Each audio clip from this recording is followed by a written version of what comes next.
एका पक्षाच्या चिन्हावर निवडून यायचं आणि नंतर त्याच पक्षावर आणि चिन्हावर ताबा सांगायचा हा प्रकार लोकशाहीसाठी अत्यंत घातक आहे. सर्वोच्च न्यायालयात शिवसेना पक्ष आणि चिन्ह वादावर सुरू असलेल्या सुनावणीत ज्येष्ठ विधिज्ञ कपिल सिब्बल यांनी एकनाथ शिंदे गटावर अत्यंत आक्रमक आणि कायदेशीर भाषेचा प्रहार केलाय. शिवसेना विरुद्ध शिवसेना खटल्यात सर्वोच्च न्यायालयात खडाजंगी झाली आहे. ठाकरेंचे वकील कपिल सिब्बल यांनी असे दावे केले आहेत की एकनाथ शिंदे यांच्याकडून कोर्ट आता शिवसेना पक्ष आणि चिन्ह काढून घेणार असाच निकाल येण्याची शक्यता वाटते. कोर्टात नेमकं काय झालं हे जाणून घेण्यासाठी हा व्हिडिओ शेवटपर्यंत नक्की पहा. नमस्कार, मी उन्मेष खंडाळे. आपण पाहताय आपलं महानगर लाईव्ह.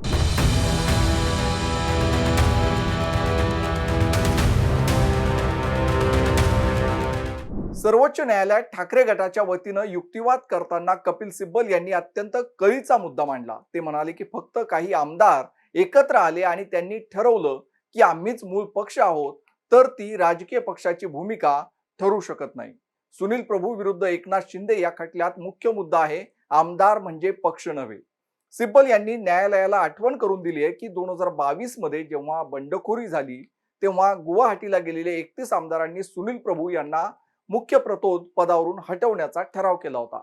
पण हा निर्णय केवळ काही आमदारांचा होता, संपूर्ण राजकीय पक्षाचा नव्हे. विधिमंडळ पक्ष कधीही मूळ राजकीय पक्षापेक्षा मोठा किंवा वेगळा असू शकत नाही. या सुनावणी दरम्यान सिब्बल यांनी एका नवीन शब्दाचा प्रयोग करत देशातील पक्षांतराच्या राजकारणावर ताशेरे ओढले. त्यांनी या संपूर्ण प्रक्रियेला घटनात्मक आत्महत्या अर्थात कॉन्स्टिट्यूशनल हाराकिरी म्हटलंय. सिब्बल यांनी युक्तिवादात स्पष्ट केलं की लोक एका विशिष्ट विचारसरणीला आणि पक्षाच्या चिन्हाला मतदान करतात. जर निवडणुकीनंतर आमदार स्वतःच्या स्वार्थासाठी पक्ष बदलत असतील आणि निवडणूक आयोग केवळ आमदारांच्या संख्येवर आधारित मूळ पक्ष ठरवत असेल तर ते संसदीय लोकशाहीच्या मुळावर घाव घालण्यासारखं आहे. निवडणूक आयोगानं 2018च्या पक्ष घटनेकडे दुर्लक्ष करून केवळ विधिमंडळातील संख्याबळ पाहिलं असा गंभीर आक्षेपही त्यांनी घेतलाय. शिवसेनेच्या अर्थात उद्धव ठाकरेंचे प्रतोद सुनील प्रभू यांनी दाखल केलेल्या अपात्रतेच्या याचिकांवर अद्यापही योग्य तो निर्णय न झाल्यानं सिब्बल यांनी नाराजी व्यक्त केली.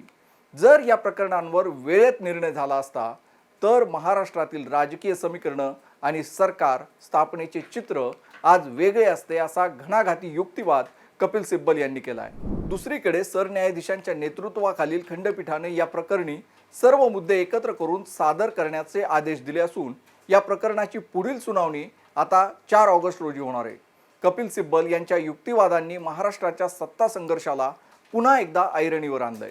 सर्वोच्च न्यायालयाचा आगामी निर्णय देशातील पक्षांतर बंदी कायदा आणि राजकीय पक्षांच्या अधिकारांच्या दृष्टीनं अत्यंत ऐतिहासिक ठरणार आहे. या संपूर्ण प्रकरणावर तुमचं काय मत आहे? आमदारांची बंडखोरी आणि पक्षांतर लोकशाहीसाठी कितपत योग्य आहे? आम्हाला कमेंट करून नक्कीच सांगा. आणि अशाच कायदेशीर व राजकीय घडामोडींसाठी आपलं महानगर लाईव्हला सबस्क्राईब करायला विसरू नका. धन्यवाद.